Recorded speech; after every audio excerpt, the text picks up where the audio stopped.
La glace sous les bottes de Georgia Grayson a craqué comme un coup de feu, et puis elle est tombée à travers la surface gelée du ruisseau.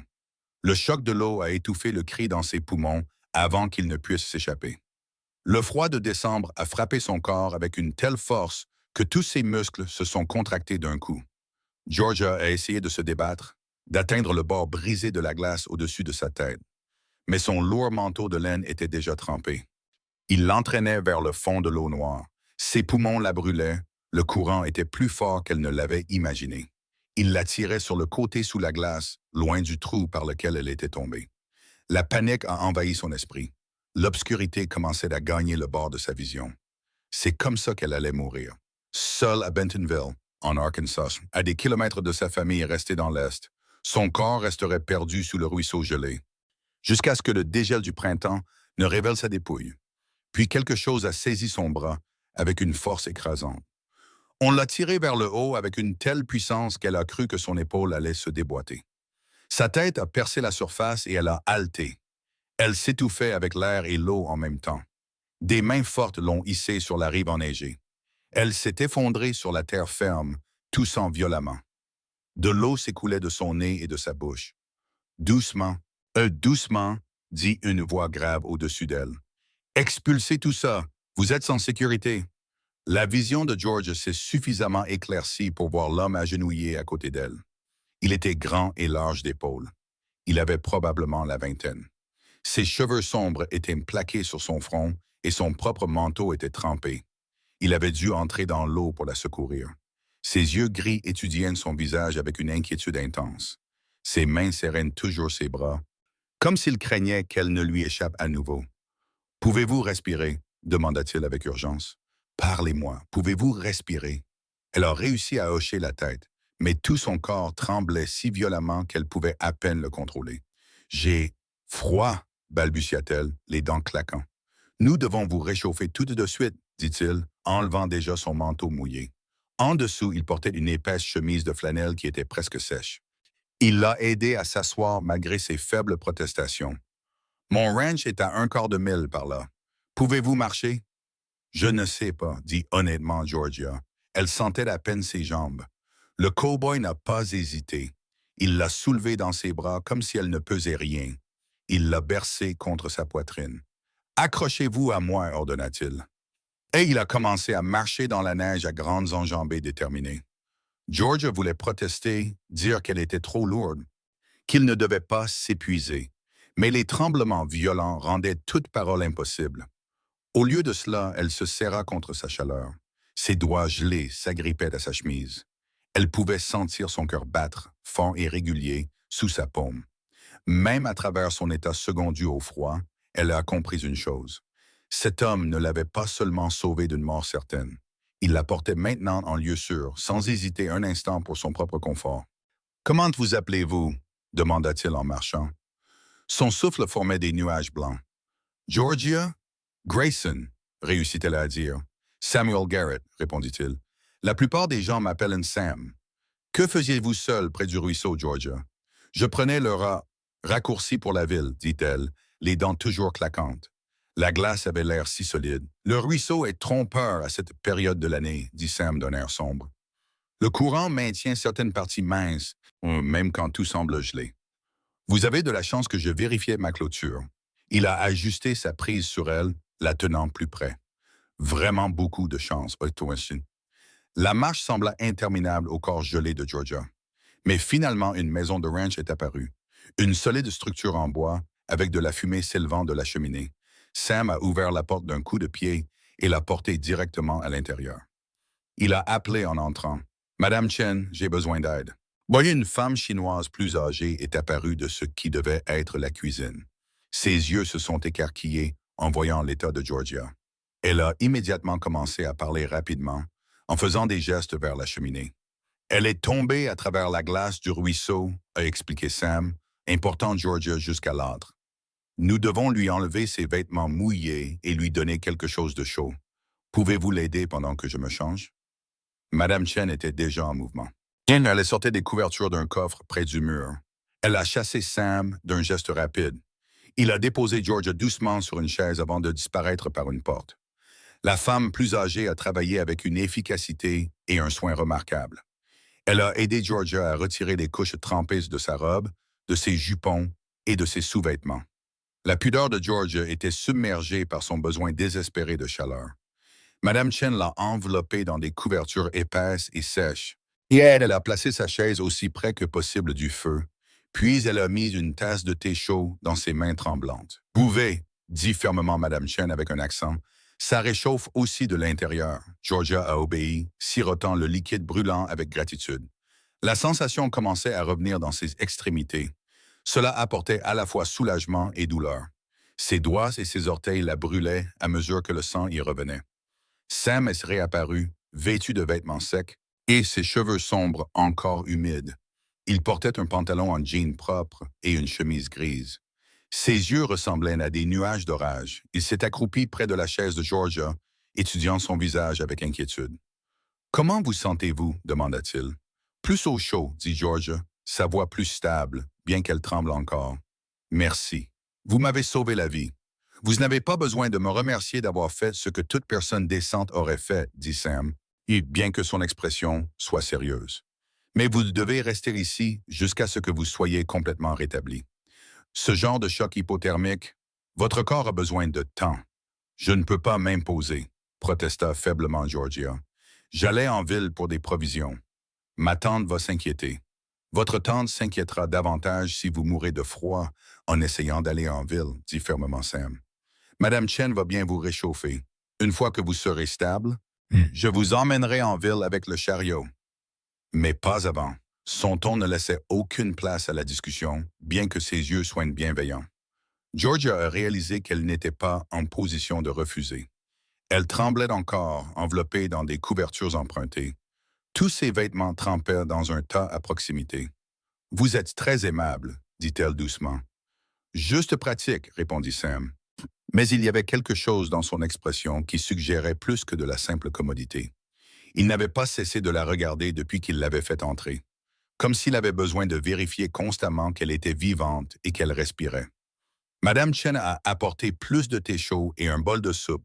Elle a insisté pour que Georgia mange. Sam a tiré une autre chaise et s'est assis à proximité.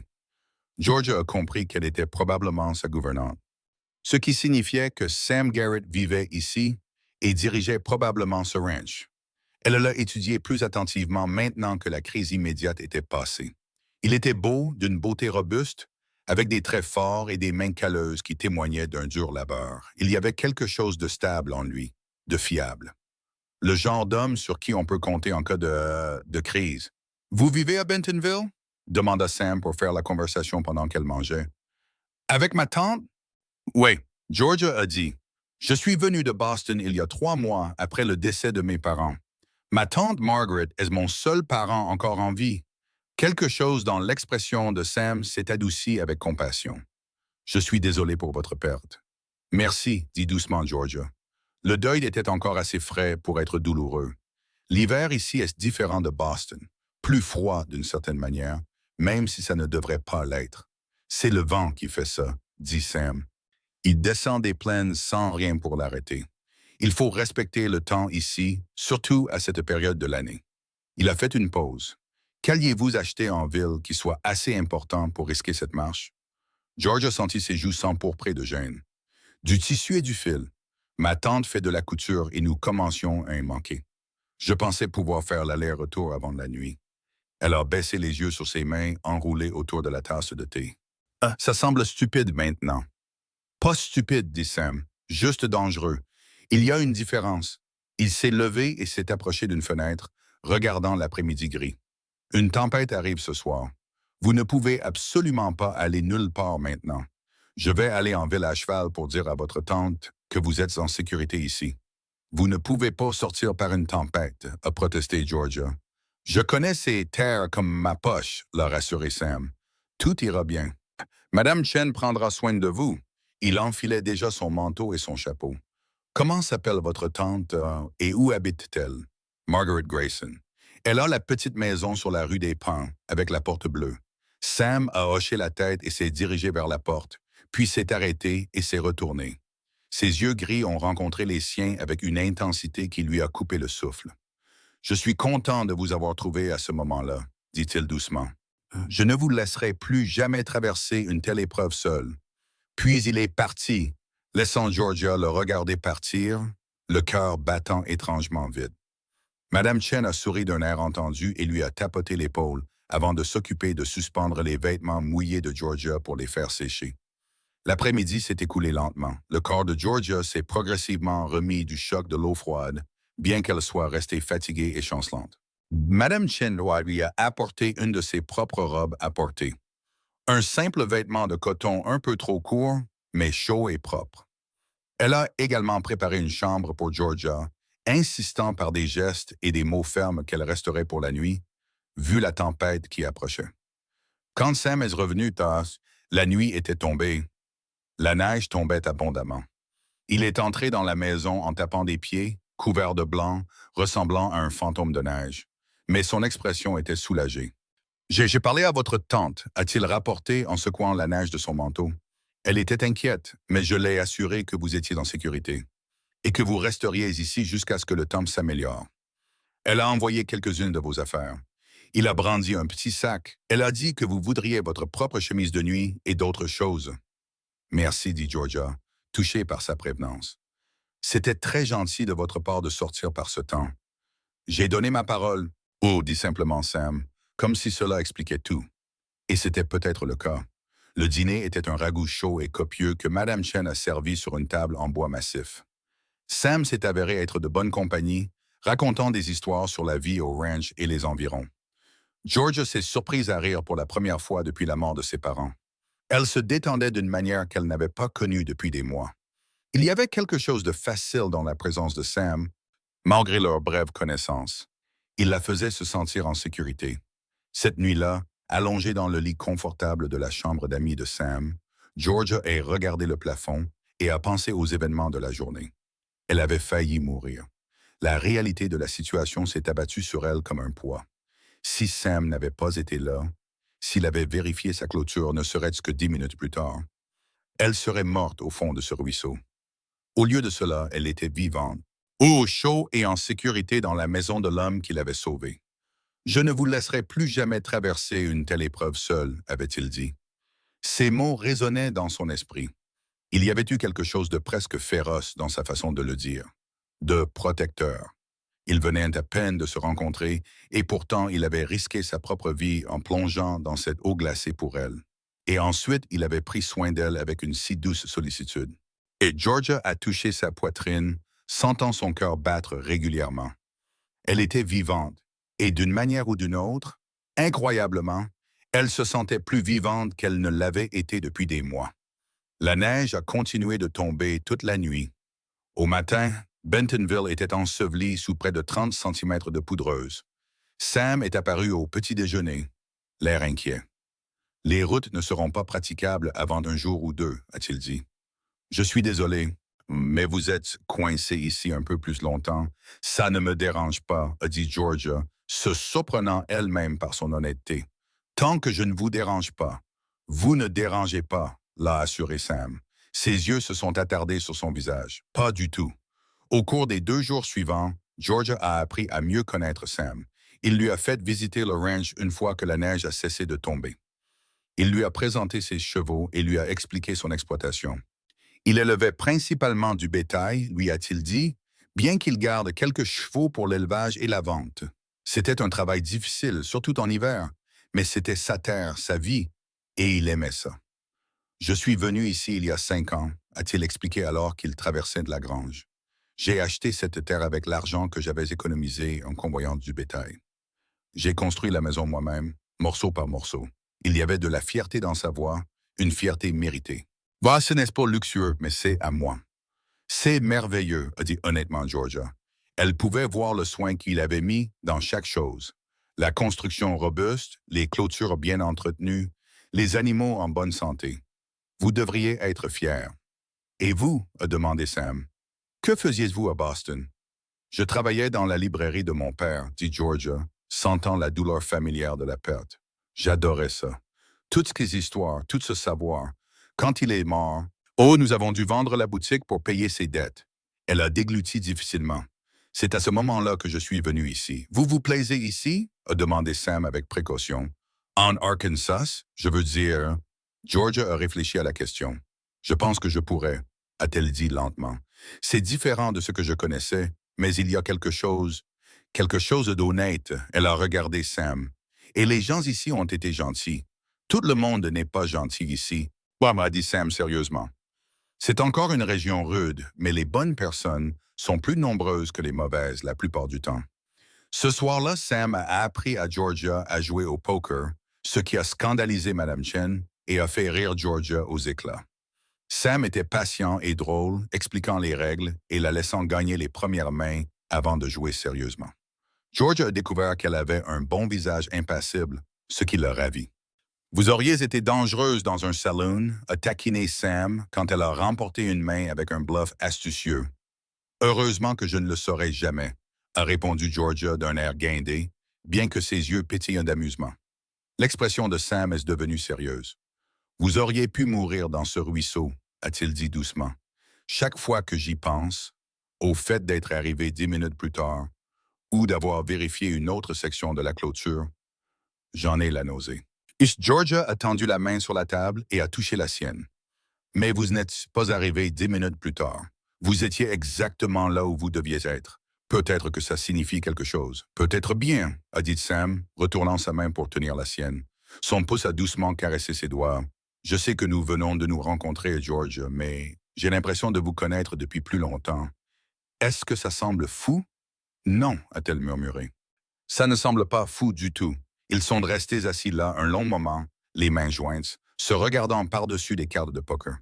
Quelque chose est passé entre eux. Quelque chose de chaleureux, de prometteur et de réel. Le lendemain matin s'est levé, clair et lumineux, avec la neige scintillant sous le soleil. Les routes seraient maintenant praticables.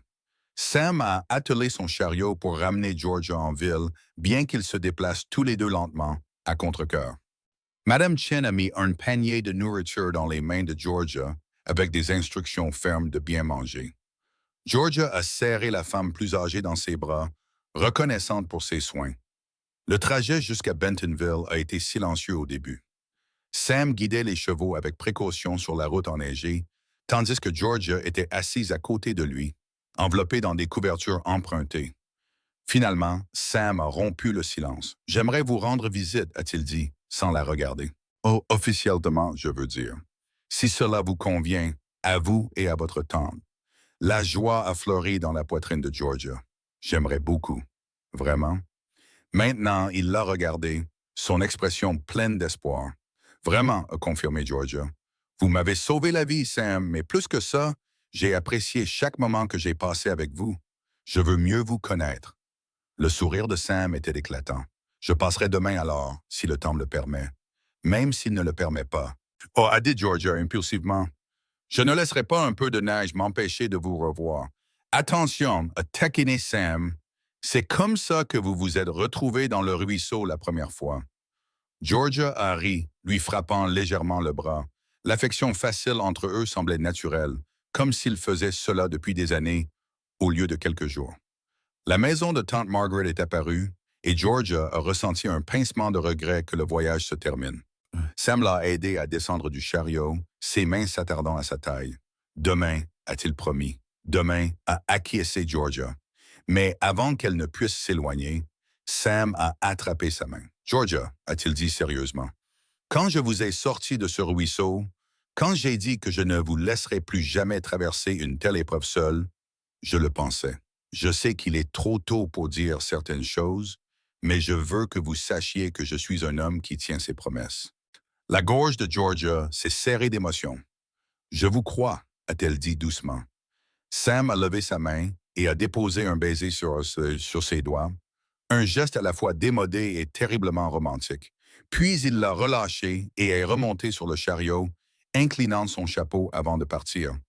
Georgia est restée dans la neige, le regardant s'éloigner, sa main picotant encore là où il l'avait embrassée. La porte d'entrée s'est ouverte brusquement et tante Margaret s'est précipitée dehors, la serrant dans une étreinte féroce. « Dieu merci, tu es en sécurité, » a dit sa tante. « Ce cow-boy m'a raconté ce qui s'est passé. Tu aurais pu mourir, Georgia. » Je sais, a dit Georgia, la serrant en retour. Mais ce n'est pas le cas. Sam m'a sauvé. Tante Margaret s'est reculée, étudiant son visage. Sam, c'est ça? Vous vous appelez déjà par vos prénoms? Georgia s'est sentie rougir. Il m'a invité à l'appeler ainsi. Et tante Margaret, il veut me rendre visite. J'ai dit oui. L'expression de sa tante s'est adoucie. Parle-moi de lui. Autour d'un thé dans la cuisine chaleureuse, Georgia a raconté les derniers jours. Tante Margaret a écouté attentivement, posant des questions de temps en temps. C'était une femme pratique qui vivait en Arkansas depuis 20 ans et connaissait la valeur des hommes. Samuel Garrett, a-t-elle dit pensivement. Je connais ce nom. Il a une bonne réputation. Honnête, travailleur, il tient sa parole. Il a construit ce ranch lui-même à partir de rien. Elle a regardé Georgia. Tu pourrais trouver bien pire, mon enfant. Mais cela ne fait que quelques jours. Ne te précipite pas. Je ne me précipiterai pas, a promis Georgia. Mais tante Margaret, quand il me regarde, je ressens quelque chose que je n'ai jamais ressenti avant. Comme si j'avais de l'importance, comme si j'étais précieuse. C'est ce qu'un homme bien devrait te faire ressentir, a dit doucement sa tante. Ton oncle, que Dieu ait son âme, me faisait sentir comme ça chaque jour que nous avons passé ensemble. Elle a serré la main de Georgia. Sois juste prudente, mais sois aussi ouverte au bonheur. Tu le mérites, surtout après tout ce que tu as perdu. Sam est venu lui rendre visite le lendemain comme promis, vêtu de ses plus beaux habits et apportant des fleurs qu'il avait dû dénicher dans une serre quelque part, puisque rien ne fleurissait en décembre. Tante Margaret l'a reçu gracieusement, servant du café et du gâteau, tout en l'évaluant de ses yeux perspicaces. Sam a réussi le test qu'elle lui a fait passer, car après d'une heure, elle a annoncé qu'elle devait travailler sur sa couture et les a laissés seuls dans le salon, la porte bien ouverte par bienséance. Votre tante est redoutable, a dit Sam avec un léger sourire. Elle est protectrice, est convenue Georgia. Je suis tout ce qui lui reste de sa famille. Je comprends ça, a dit Sam. Je voudrais que quelqu'un veille sur vous aussi. Il a tendu la main par-dessus l'espace entre leurs chaises et a pris la sienne. J'ai pensé à vous constamment depuis hier. Je continue de vous voir tomber à travers cette glace et je continue de penser à quel point j'aurais pu facilement vous perdre avant même de vous connaître. Mais vous ne m'avez pas perdu, lui a rappelé Georgia. Vous m'avez sauvé et maintenant nous avons cette chance de nous connaître. Je veux plus qu'une chance, a dit Sam avec intensité. Georgia, je sais que c'est rapide. Peut-être trop rapide, mais je n'ai jamais ressenti ça avant. Comme si quelque chose dans ma vie s'était mis en place quand je vous ai rencontré. Le cœur de Georgia battait la chamade. Je ressens la même chose, a-t-elle avoué. Je pensais que j'étais peut-être stupide, que ce n'était que de la gratitude. N'est-ce que de la gratitude? A demandé Sam, ses yeux gris scrutant les siens. Non, a dit fermement Georgia. C'est bien plus que ça. Sam s'est levé et s'est assis à côté d'elle sur le canapé, tenant toujours sa main. Alors ne luttons pas contre ça, a-t-il dit. Voyons où cela nous mène. Je vous ferai la cour comme il se doit. Je ferai les choses bien. Mais je veux que vous sachiez que mes intentions sont sérieuses. Les miennes aussi, a murmuré Georgia. Il s'est penché plus près et pendant un instant, Georgia a pensé qu'il allait l'embrasser. Mais au lieu de cela, il a doucement pressé son front contre le sien, partageant son souffle et son espace. « Je ne vous laisserai pas partir », a-t-il murmuré, faisant écho à ses paroles du ruisseau. « Pas maintenant que je vous ai trouvé. » Au cours des semaines suivantes, Sam a rendu visite à Georgia régulièrement. Il l'emmenait en promenade dans son chariot quand le temps le permettait, venait dîner avec elle et tante Margaret, et parfois s'asseyait simplement dans le salon à parler pendant des heures. Ils se sont découverts des intérêts communs pour les livres et la musique, ont débattu de politique et de religion, et se sont racontés des histoires de leurs vies différentes. Georgia a appris que Sam avait perdu ses propres parents à l'âge de 20 ans.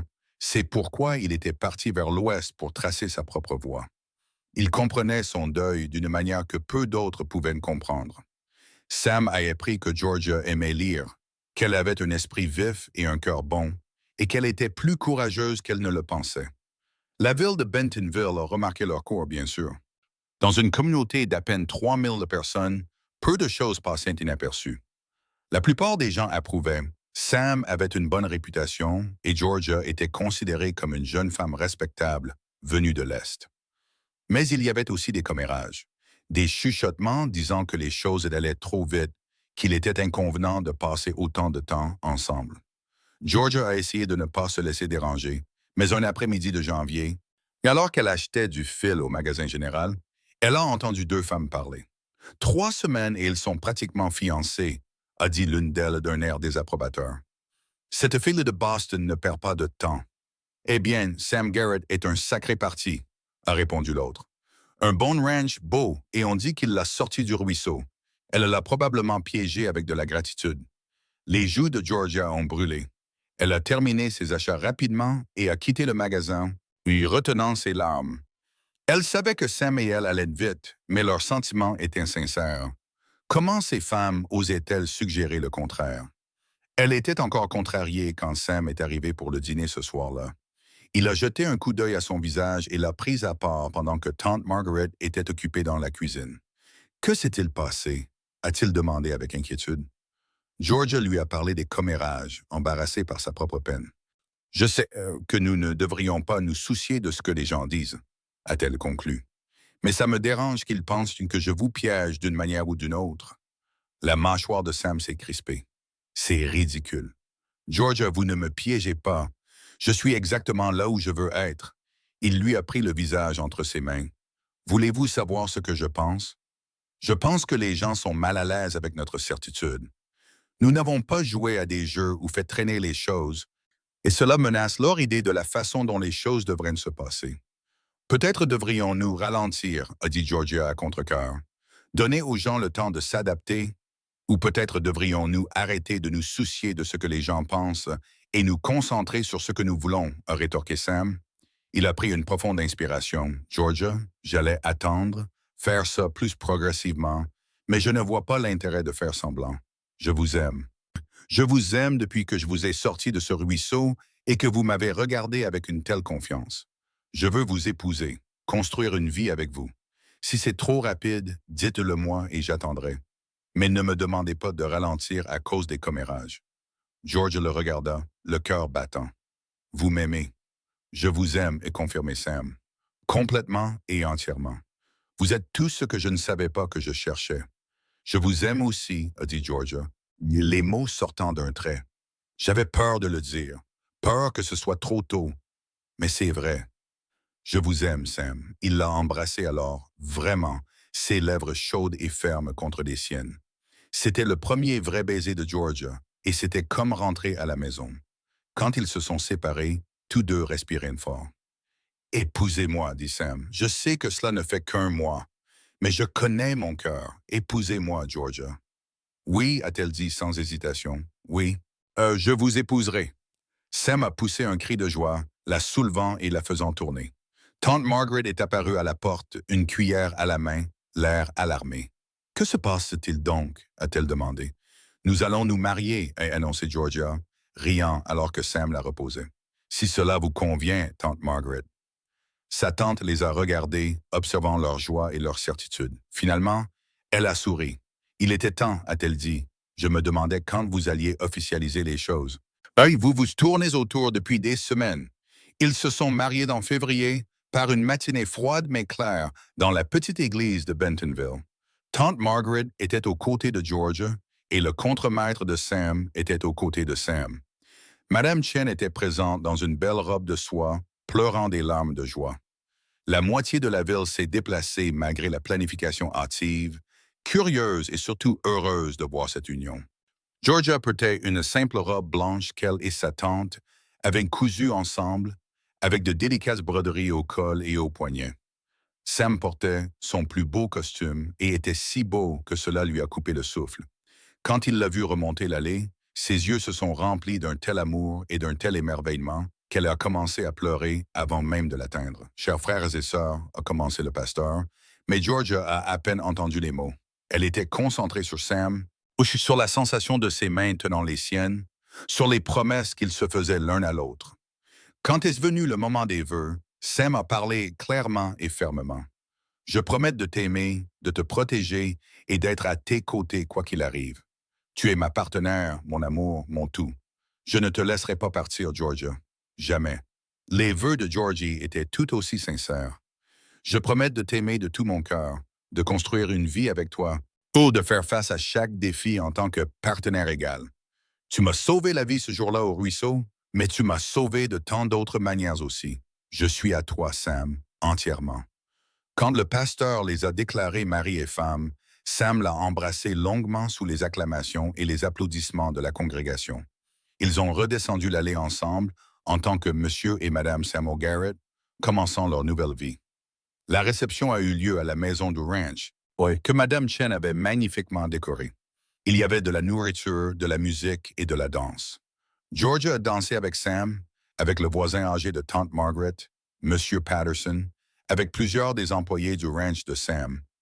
Mais surtout, elle a dansé avec son mari, serré dans ses bras, alors que la neige tombait doucement dehors. « Heureuse ?» murmura Sam à son oreille. « Extrêmement », répondit Georgia. « Bien que je n'aurais jamais imaginé, ce jour où je suis tombé à travers la glace, que cela mènerait à ça. Le plus beau jour de ma vie, c'est de t'avoir trouvé, a dit Sam, même si tu m'as fait perdre 10 ans de ma vie. Eh bien, je prévois de te donner de nombreuses autres années pour compenser, a taquiné Georgia. Cette nuit-là, dans la chambre qu'ils partageraient désormais, Sam a été doux et patient avec l'inexpérience de Georgia. Il l'a fait se sentir chérie et belle, et s'il y a eu une certaine maladresse alors qu'ils apprenaient à se connaître, il y a eu aussi des rires et de la tendresse. Après, allongée dans ses bras, Georgia a ressenti un contentement qu'elle ne croyait pas possible. « Je t'aime », a-t-elle murmuré dans l'obscurité. « Je t'aime aussi », a répondu Sam en l'embrassant sur le front. « Ma femme ». Ces mots ont fait frissonner Georgia. Femme. Elle était la femme de Sam. Ils s'appartenaient maintenant. Les premiers mois de mariage ont apporté leur lot d'ajustements. Georgia a dû apprendre à gérer la maison du ranch. Bien que Madame Chen ait été patiente en lui enseignant, elle a découvert qu'elle avait un talent pour la gestion des comptes et a repris la comptabilité du ranch, libérant Sam pour se concentrer sur le travail physique. Elle a également commencé un petit potager, planifiant les plantations de printemps. Sam, de son côté, s'est habitué à avoir quelqu'un à qui rentrer, quelqu'un qui s'inquiétait pour lui et prenait soin de lui. Il avait été seul si longtemps que la présence de Georgia dans sa vie lui semblait un miracle. Il se surprenait à se dépêcher dans ses tâches pour pouvoir rentrer à la maison, la retrouver. Ils ont eu leur première vraie dispute en mars, pour une bêtise. Sam voulait acheter plus de bétail, agrandir son troupeau. Georgia craignait qu'il n'en ait pas encore les moyens, qu'il devrait d'abord économiser plus d'argent. Le désaccord s'est envenimé, chacun disant des choses qu'il ne pensait pas vraiment. Finalement, Sam a levé les bras au ciel. « Je sais comment gérer mon ranch, Georgia. C'est notre ranch maintenant, » a rétorqué Georgia. « Ou as-tu oublié que nous sommes partenaires? » Le silence qui a suivi était lourd de tension, puis l'expression de Sam s'est adoucie. « Tu as raison, » a-t-il dit doucement. « Je suis désolé. Je n'ai pas l'habitude de consulter qui que ce soit. Mais tu as raison. Nous sommes partenaires et tu as probablement raison pour le bétail aussi. J'ai été impulsif. » Georgia s'est dégonflée, sa colère s'est dissipée. « Je suis désolé aussi. Je ne veux pas te contrôler. Je veux juste que nous prenions les décisions ensemble. » Ils se sont alors rapprochés, se tenant fermement l'un l'autre. « Nous nous disputerons parfois, » a dit Sam. « C'est le mariage. Mais nous reviendrons toujours à ça, à nous. Toujours, et acquiescer Georgia. » Le printemps a apporté une nouvelle vie au ranch. Le jardin de Georgia a prospéré et elle a passé des heures heureuses à s'occuper de ses plantes. Le bétail de Sam a engraissé sur l'herbe de printemps et il a engagé des mains supplémentaires pour l'aider dans le travail. Le ranch était florissant, mais le printemps a aussi apporté des ennuis. Des voleurs de bétail opéraient dans la région, volant du bétail dans divers ranchs. Sam a perdu une douzaine de têtes de bétail en avril, ce qui a été un coup financier important. Il est rentré chez lui furieux et frustré. « Je pars avec les autres demain », a-t-il dit à Georgia d'un air sombre. « Nous allons traquer ces voleurs et mettre un terme à tout ça. » La peur s'est enroulée dans l'estomac de Georgia. Ça pourrait être dangereux. « Je sais », a dit Sam, « mais je ne peux pas les laisser voler notre gagne-pain. Nous avons travaillé trop dur. Alors sois prudent », a dit Georgia en lui touchant le visage. « S'il te plaît, Sam, je ne peux pas te perdre. Tu ne me perdras pas, a-t-il promis. Je reviendrai vers toi.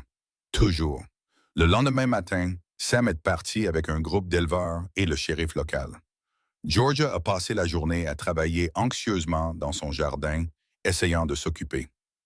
Madame Chen est restée près d'elle, offrant un soutien silencieux.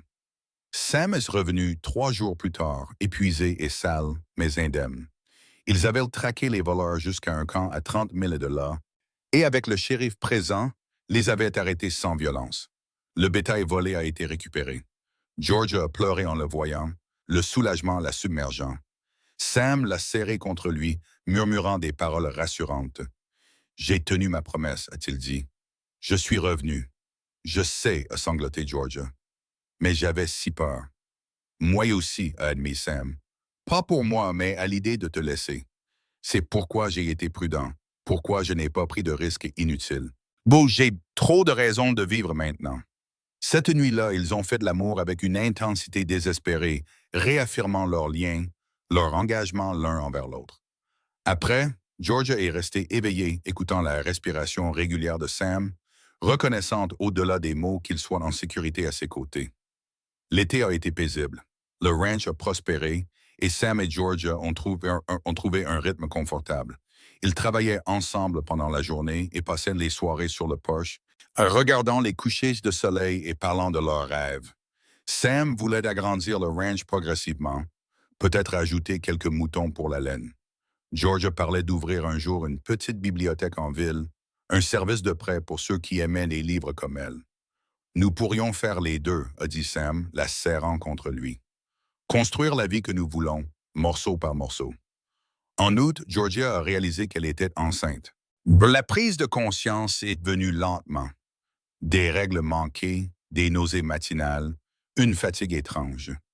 Quand elle en a été finalement sûre, elle l'a dit à Sam pendant le dîner, incapable de cacher son excitation nerveuse. « Je vais avoir un bébé », a-t-elle dit simplement. « Nous allons avoir un bébé. » Sam s'est figé, sa fourchette à mi-chemin de sa bouche. Puis son visage s'est illuminé du plus grand sourire que Georgia ait jamais vu. Il s'est levé d'un bond, a fait le tour de la table et l'a prise dans ses bras. « Un bébé », a-t-il dit avec émerveillement. « Nous allons avoir un bébé. » Il l'a embrassée tendrement. « Georgia, c'est incroyable. Es-tu heureuse? As-tu peur? » Les deux, a-t-elle admis. « Mais surtout heureuse. Je veux ça, Sam. Je veux notre famille. » Moi aussi, a-t-il dit avec ferveur. J'ai hâte de rencontrer notre enfant. La grossesse a été relativement facile. Georgia se fatiguait plus vite que d'habitude et certaines odeurs la rendaient nauséeuse. Mais dans l'ensemble, elle se sentait bien. Sam était attentif au point d'être comiquement surprotecteur. Il ne voulait pas qu'elle soulève quoi que ce soit de lourd, qu'elle monte à cheval ou même qu'elle marche trop loin. Georgia trouvait cela à la fois doux et exaspérant. « Je suis enceinte, pas en verre », lui a-t-elle dit après qu'il ait essayé de la porter pour traverser une flaque d'eau. « Je sais », a dit Sam Penaud, « mais tu portes la chose la plus précieuse de mon monde. Pardonne-moi d'être prudent. » Comment pouvait-elle argumenter contre ça? Tante Margaret était ravie de devenir grand-tante. Elle a commencé à tricoter des vêtements de bébé immédiatement, produisant une collection impressionnante de minuscules pulls et couvertures. Madame Chen préparait des soupes spéciales pour s'assurer que Georgia reste en bonne santé et forte. L'hiver est revenu, ramenant des souvenirs de l'année précédente. Un après-midi de décembre enneigé, Georgia se tenait près de la fenêtre, regardant la neige tomber, sa main posée sur son ventre arrondi. Sam est venu derrière elle, l'enlaçant. « À quoi penses-tu? » a-t-il demandé. « À la même époque l'année dernière, » a dit Georgia. « Je tombais à travers la glace. J'ai failli mourir. Je n'avais aucune idée que le pire moment de ma vie mènerait au meilleur. Je pense à ce jour tout le temps, » a admis Sam. « À quel point j'aurais pu te manquer, de ne jamais savoir que tu existais. Ça me terrifie. » Georgia s'est retournée dans ses bras pour lui faire face. « Mais tu ne m'as pas manqué. Tu m'as trouvé exactement au moment où tu devais le faire. Et maintenant, regarde-nous. Mariés, heureux, fondant une famille. Je ne te laisserai pas partir, a dit Sam, faisant écho à ses paroles de ce premier jour. Toi et ce bébé, vous êtes tout mon monde maintenant. Et vous êtes le nôtre, a répondu Georgia, l'embrassant doucement. Leur fils est né en mars 1876. C'était un petit garçon en bonne santé, aux cheveux sombres comme son père. Ses yeux vifs finiraient par prendre la couleur noisette de ceux de Georgia. Ils l'ont appelé Thomas Martin Garrett, et en l'honneur de leurs deux pères. L'accouchement a été long et difficile. Georgia a travaillé pendant près de 20 heures, assistée par sa tante Margaret et le médecin. Sam faisait les 100 pas dans le couloir, usant presque le plancher. Quand il a finalement entendu le cri du bébé, il a fait irruption dans la pièce malgré le protocole. Georgia était épuisée, ses cheveux collés à son front par la sueur, mais elle a souri en le voyant. « Viens rencontrer ton fils », a-t-elle dit faiblement. Sam s'est approché presque avec révérence. Le médecin a placé le petit paquet dans ses bras et Sam a regardé son fils avec émerveillement. « Il est parfait », a-t-il murmuré. « Georgia, c'est toi qui as fait ça. Tu as fait cette petite personne parfaite. Nous l'avons fait », a corrigé doucement Georgia. Ensemble, Sam s'est assis prudemment sur le bord du lit et ils ont contemplé leur fils ensemble. Thomas a bâillé, son petit poing s'agitant dans l'air. Sam a attrapé cette petite main avec son doigt et Thomas l'a saisie instinctivement. « Il est fort », a dit Sam, la voix étranglée par l'émotion. « Regarde cette poigne. Il doit être fort », a dit Georgia. « C'est un Garrett. » Les premiers mois avec un bébé ont été épuisants. Thomas avait des coliques et pleurait souvent, surtout la nuit. Georgia et Sam se relayaient pour le promener, le calmer, essayant désespérément de comprendre ce dont il avait besoin. Il y a eu des moments de frustration et de larmes de la part des trois, mais il y a eu aussi de beaux moments. La première fois que Thomas leur a souri, la première fois qu'il a ri, le regarder découvrir ses mains et ses pieds. Sam était un père dévoué. Il changeant les couches sans se plaindre et chantant des berceuses fausses qui, d'une manière ou d'une autre, calmaient toujours le bébé. « Tu es merveilleux avec lui », a dit Georgia un soir, en regardant Sam Bursar Thomas pour l'endormir. « C'est mon fils », a dit simplement Sam. « Je serai toujours là pour lui, tout comme je suis toujours là pour toi. » Alors que Thomas grandissait, le ranch continuait de prospérer. Sam s'était agrandi prudemment, suivant les conseils de Georgia, et cela a payé. Ils n'étaient pas riches, mais ils étaient à l'aise et en sécurité. Georgia a commencé sa bibliothèque de prêt en ville, la gérant 2 jours par semaine depuis une petite pièce louée. C'était modeste mais populaire, surtout auprès des femmes et des enfants qui avaient un accès limité aux livres. La vie s'est installée dans un schéma épanouissant. Travail et famille, défis et joie, la magie ordinaire de la vie quotidienne ensemble. Sam et Georgia sont restés profondément amoureux, de leur lien se renforçant avec chaque année qui passait au lieu de s'estomper. Quand Thomas a eu 2 ans, Georgia est de nouveau tombée enceinte. Cette fois, elle savait à quoi s'attendre, et la grossesse lui a semblé plus facile. Leur fille est née au printemps de 1878, une petite fille au visage rougeau qu'ils ont appelée Elizabeth Grace, en l'honneur de la mère de Georgia. Thomas était fasciné par sa petite sœur, et voulant la toucher doucement et lui apporter des jouets.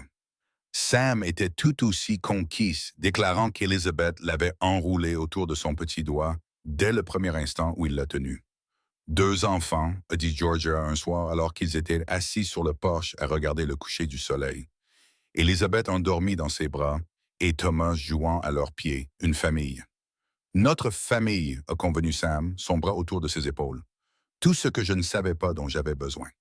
Les années ont continué à passer, marquées par la croissance de leurs enfants et le rythme régulier de la vie au ranch. Thomas est devenu un garçon robuste et sérieux qui aimait aider son père avec les animaux. Elizabeth était vive et curieuse, suivant sa mère partout et posant des questions sans fin. En 1880, tante Margaret est décédée paisiblement dans son sommeil. Georgia a pleuré profondément la femme qui l'avait accueillie, aimée et soutenue dans son mariage. Sam l'a tenue dans ses bras pendant ses larmes, a pris en charge ses responsabilités pour qu'elle puisse faire son deuil et s'est assuré qu'elle sache qu'elle n'était pas seule. « Ta tante était une bonne femme », a-t-il dit à Georgia lors des funérailles. « Elle t'a amené ici, et cela t'a amené à moi. Je lui en serai toujours reconnaissant. » Le deuil s'est estompé progressivement, comme le deuil le fait, laissant derrière lui de doux souvenirs. Georgia a gardé certaines des affaires de sa tante, y compris la courte pointe qu'elle avait faite pour leur mariage. Elle racontait aux enfants des histoires sur leur grand-tante, gardant sa mémoire vivante. Madame Chen a finalement pris sa retraite, bien qu'elle soit restée dans un petit cottage sur la propriété du ranch que Sam a construit pour elle. Elle laisse rester une partie de leur famille, aimer des enfants qu'il appelait grand-mère. Une jeune femme, Sarah, a été engagée pour aider aux tâches ménagères et elle s'est intégrée parfaitement dans leur vie. Le ranch a continué de croître. Sam a pris un partenaire à part entière, un homme bon nommé Robert, qui l'a aidé à gérer l'exploitation en expansion. Cela a libéré Sam pour passer plus de temps avec sa famille, ce qu'il chérissait. Il a appris à Thomas à monter à cheval, à utiliser le lasso, à comprendre le bétail et les chevaux. Il a appris à Elizabeth à lire et à encourager son esprit vif. La bibliothèque de Georgia s'est également agrandie, déménageant finalement dans un espace plus grand et fonctionnant 4 jours par semaine. Elle a engagé une assistante et a constitué une collection de plusieurs centaines de livres. C'est devenu un centre communautaire, un lieu où les gens se rassemblaient non seulement pour les livres, mais aussi pour le lien et la conversation. En 1882, Georgia est tombée enceinte de manière inattendue. Elle avait 30 ans et pensait qu'il n'aurait plus d'enfants. Mais la vie avait d'autres projets. Leur deuxième fils, Henry Samuel, est né cet hiver-là. Une heureuse surprise qui a complété leur famille. Les enfants adoraient leur petit frère. Thomas, maintenant âgé de 7 ans, était protecteur et serviable. Elizabeth, qui avait 4 ans, voulait aider pour tout, du changement de couche au repas. La maison était bruyante et chaotique et pleine d'amour.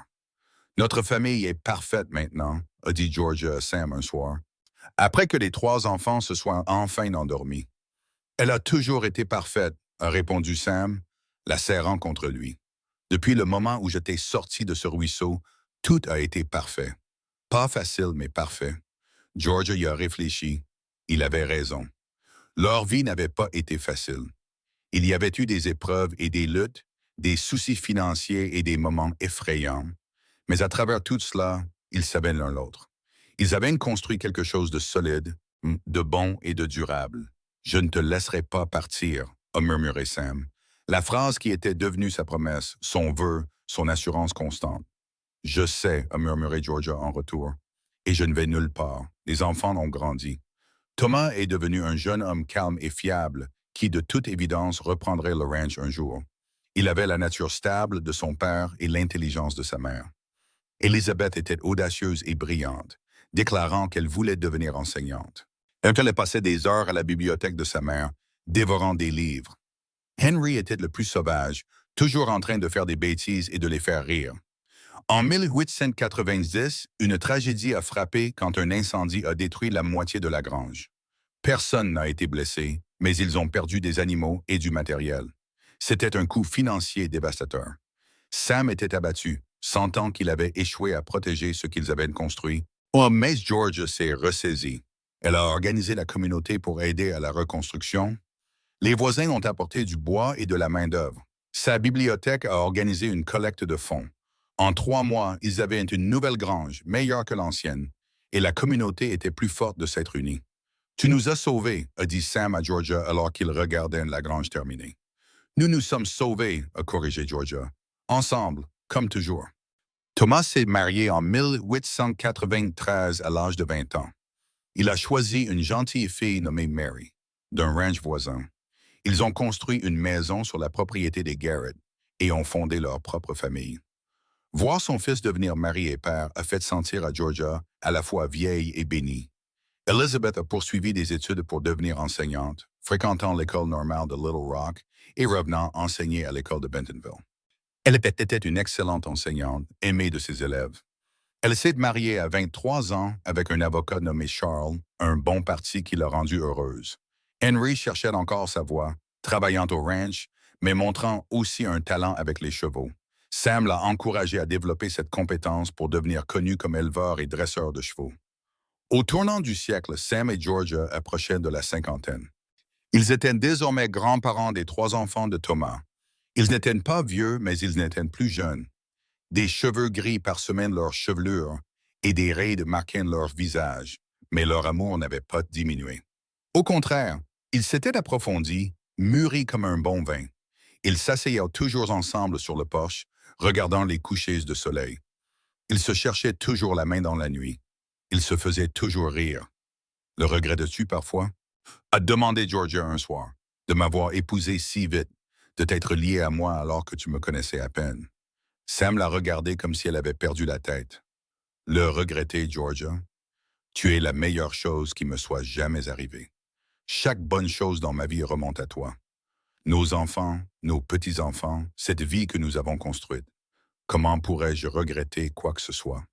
Je me demande juste parfois si nous étions fous, a dit Georgia, de nous marier après nous être connus pendant un mois. Peut-être que nous l'étions, a convenu Sam, mais c'était de la meilleure sorte de folie et je le referais sans hésiter. Il lui a pris la main. Je t'ai dit ce premier jour que je ne te laisserai pas partir. Je le pensais alors et je le pense maintenant. Tu es à moi, Georgia, et je suis à toi. Ça ne changera jamais. Georgia s'est appuyé contre lui, sentant la chaleur solide de son corps, le battement régulier de son cœur. Ils étaient mariés depuis 25 ans. Cela semblait à la fois une éternité et un instant. Le ranch a continué de prospérer sous la direction de Sam, Robert, et de plus en plus de Thomas. L'élevage de chevaux de Henry a connu le succès, apportant des revenus supplémentaires. La carrière d'enseignante d'Elizabeth a prospéré et son mariage était heureux. Leur vie était pleine et riche. En 1905, ils ont célébré leur 30e anniversaire avec une fête au ranch, où tous leurs enfants et petits-enfants étaient présents, ainsi que des amis de toute la région. Il y avait de la nourriture, de la musique et de la danse, tout comme à leur mariage.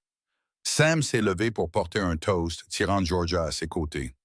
Il y a 30 ans, a-t-il dit, sa voix portant à travers la foule. J'ai sorti cette femme d'un ruisseau gelé. Je lui ai dit alors que je ne la laisserais pas partir, et j'ai tenu cette promesse chaque jour depuis.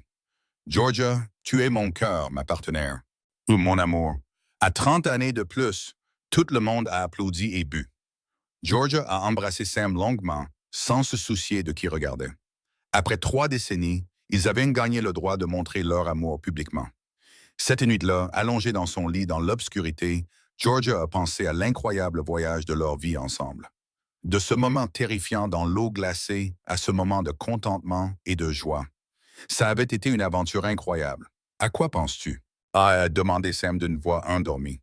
Que je suis reconnaissante, a dit Georgia, pour ce jour au ruisseau, pour toi, pour tout ce que nous avons construit ensemble. Moi aussi, a dit Sam en la serrant plus fort.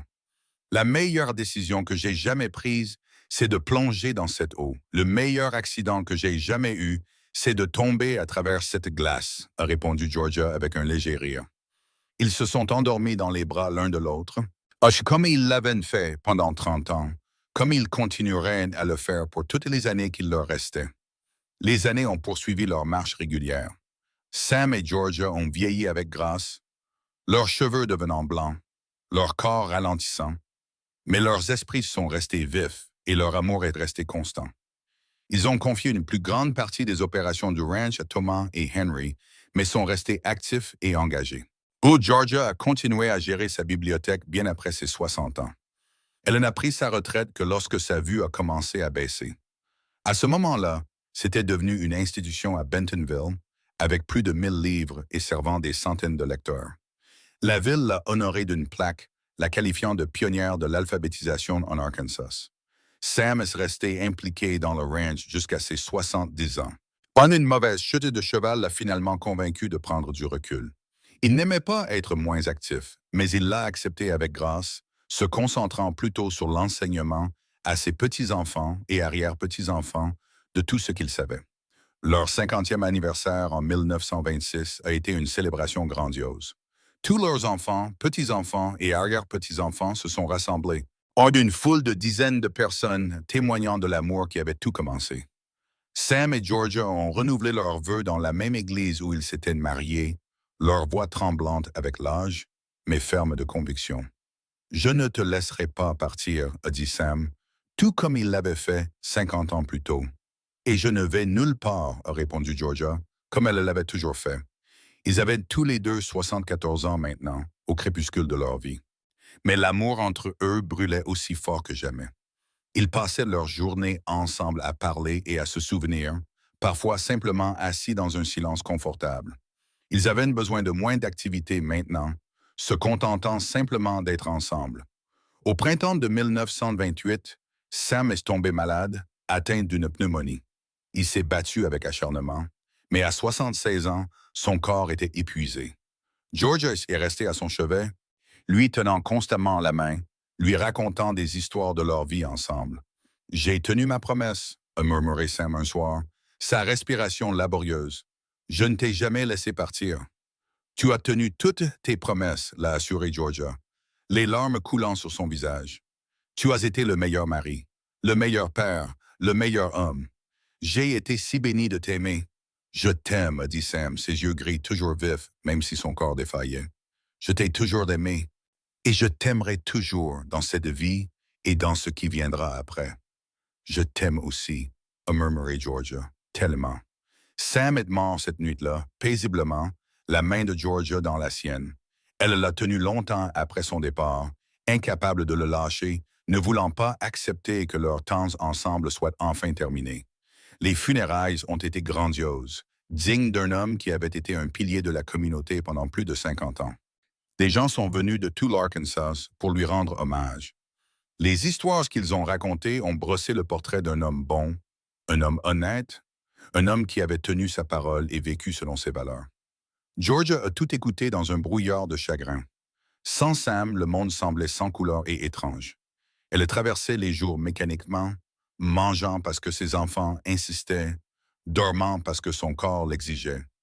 Mais elle se sentait comme un fantôme, et à moitié présente au mieux.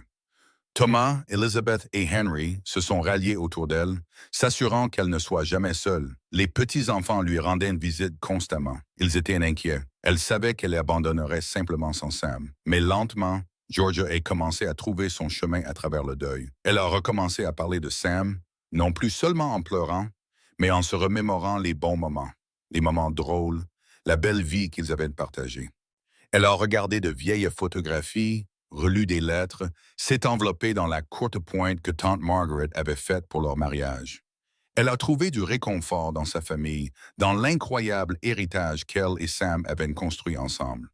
Leurs enfants étaient de bonnes personnes qui avaient construit de bonnes vies. Leurs petits-enfants s'épanouissaient, leurs arrière-petits-enfants commençaient tout juste leurs propres histoires. Sam vivait dans chacun d'eux. Georgia a survécu à Sam de 3 ans. Elle est décédée paisiblement dans son sommeil à l'été 1931, à l'âge de 79 ans. Ses enfants l'ont trouvée le matin, un léger sourire sur le visage, une main tendue comme pour atteindre quelqu'un. Ils l'ont enterrée à côté de Sam dans le cimetière de Bentonville, sous un grand chêne. La pierre tombale disait « Georgia Grayson Garrett, épouse, mère et grand-mère bien-aimée, réunie avec son amour ». Aux funérailles, Thomas a parlé de l'histoire d'amour de ses parents. Il a raconté comment Sam avait sorti Georgia du ruisseau gelé, comment ils étaient tombés amoureux en quelques jours, comment ils avaient construit une vie et un héritage qui durerait des générations. Mon père a dit à ma mère ce premier jour qu'il ne la laisserait pas partir, a dit Thomas, la voix étranglée par l'émotion. Et il ne l'a jamais fait. Il s'est accroché à elle et elle s'est accrochée à lui pendant 53 ans de mariage. Ouais, à travers chaque défi et chaque triomphe, ils nous ont tous montré à quoi ressemble le véritable amour. Constant, fidèle, durable. Ils sont de nouveau ensemble maintenant et je sais que mon père l'a enfin de nouveau dans ses bras, là où il a toujours voulu qu'elle soit. La famille s'est réunie après les funérailles à la maison du ranch, la même maison que Sam avait construite morceau par morceau, où lui et Georgia avaient élevé leurs enfants et vécu leur vie. Ils ont raconté des histoires, y pleuré et ri, célébrant une vie bien vécue et un amour qui avait tout conquis.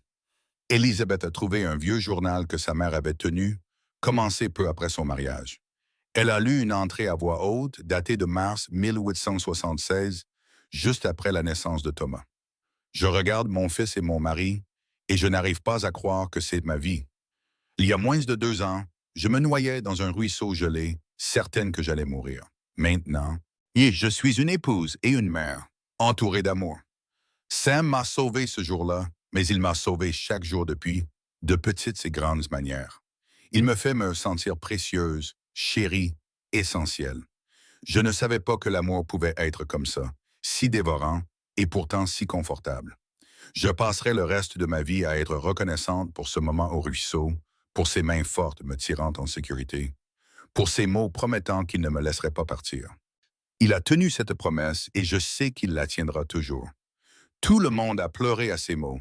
qui montrait si clairement la profondeur du sentiment entre Sam et Georgia. Cet amour avait façonné toute leur vie, avait créé cette famille, cet héritage.